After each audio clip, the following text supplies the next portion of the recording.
Chesapeake, Virginia.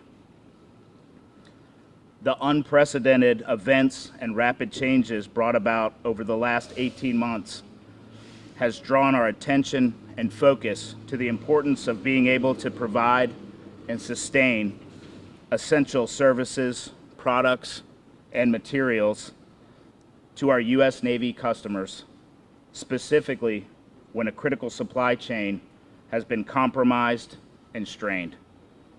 To take control of our fate, we have made the conscious decision to make capital investments that not only aligned with our company growth strategy, but ensure that our nation's Navy will have a more robust supply chain located here in Hampton Roads. With the help from our friends working in the Chesapeake Economic Development Office, along with the folks from the Virginia Economic Development Partnership, we can now afford to make this ground even more fertile to stimulate growth and create new jobs. Thank you.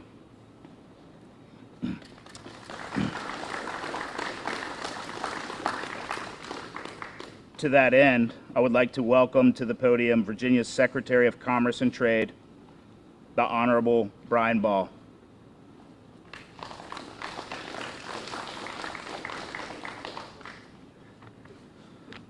Thank you, Greg. Can you all hear me? Thank you all so much for being here today, each and every one of you. This is a great day for the city of Chesapeake. It's a great day for the Commonwealth of Virginia.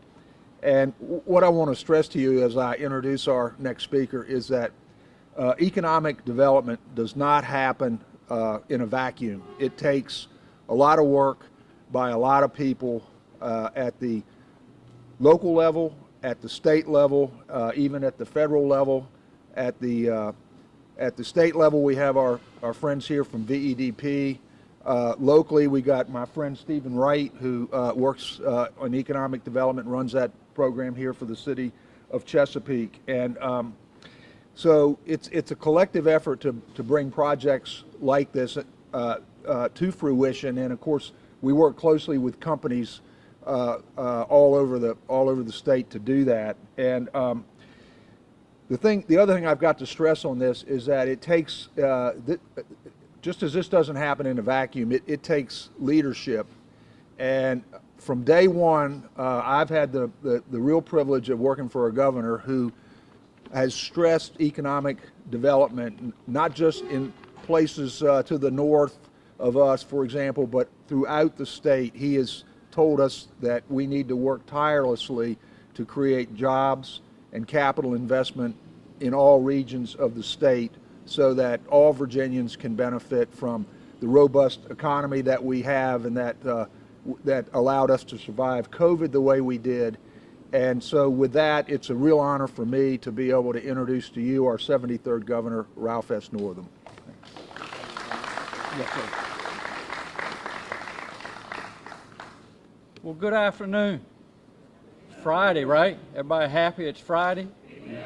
I know I am. If you're not, I'll speak on your behalf. But nice cool day here in Hampton Roads. As you all probably know, I hail from 757, so it's always good to be back. I want to take the opportunity. You're going to hear from a number of our elected officials, and that we'll introduce them in a second. But we couldn't do what we do in Virginia without all of them. So we certainly appreciate their leadership. And I see we've got some employees here from Prism Maritime, and just wanted to thank you all. I'm a small business owner as well prior to this current job, and we couldn't do what we do. We couldn't build our businesses. We couldn't serve others without great employees. So it's good to see all of you here. And again, I can see the look on your face. I'm glad. I know you're glad it's Friday afternoon as well.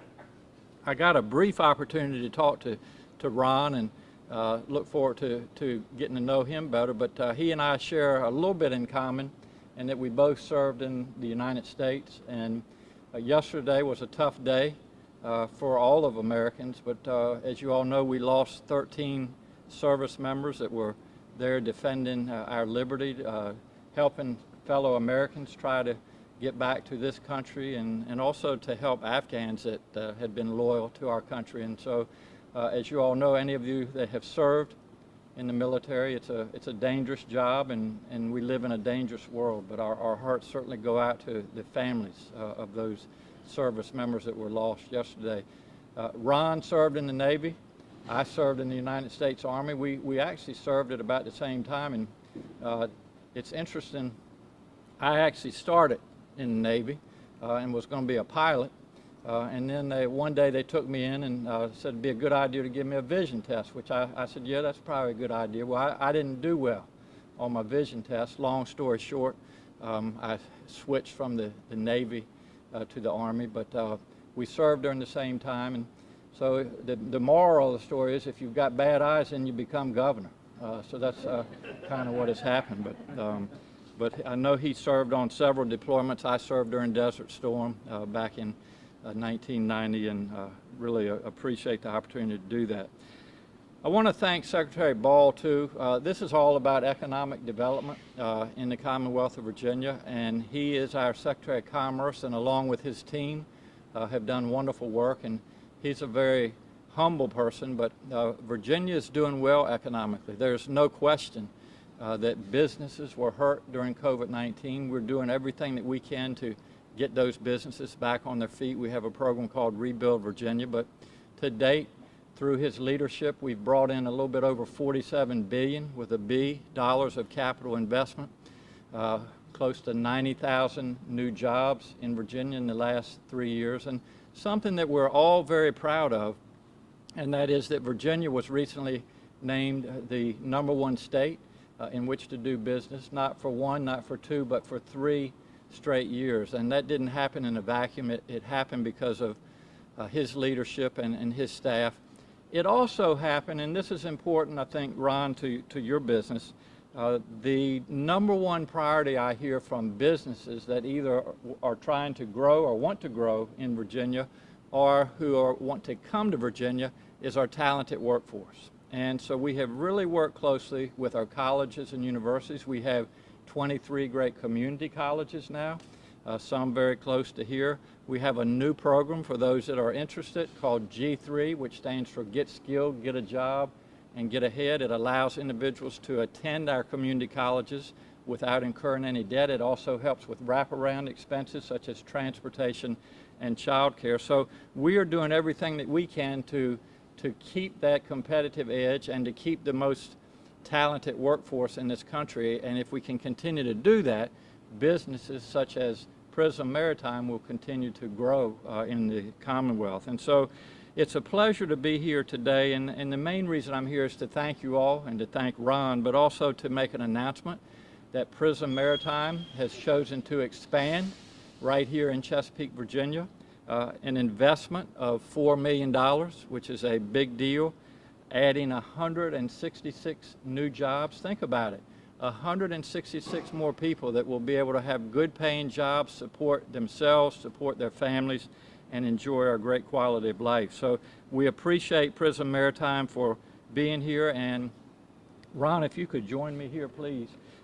Just wanted to congratulate you on your success here, but also to let you know that one of the things that's very important to us, and I speak on behalf of Secretary Ball, is establishing relationships with our business partners, and that's the way we start, but we like to continue to build those relationships. So my message is anything that we can do at the state level to help Prism Maritime continue to grow, we're there for you, and please let us know if we can be of assistance. We brought this with us.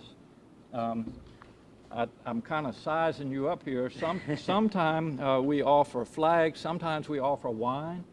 Sometimes we offer both. Both is good. You know, it is Friday. All right. But anyway, I can catch up with you on the wine. But this is a Virginia flag that we have proudly flown over our state capitol in Richmond, and hopefully you and your employees can find a place to display that here. But our best to you, congratulations, and thanks for all you do for the Commonwealth of Virginia. Thank you very much.